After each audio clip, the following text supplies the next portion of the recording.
أما السفينة فكانت لمساكين يعملون في البحر فأردت أن أعيبها وكان وراءهم ملك يأخذ كل سفينة غصبا. وأما الغلام فكان أبواه مؤمنين فخشينا أن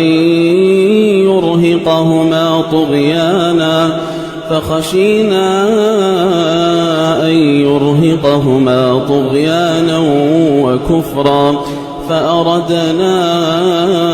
أن يبدلهما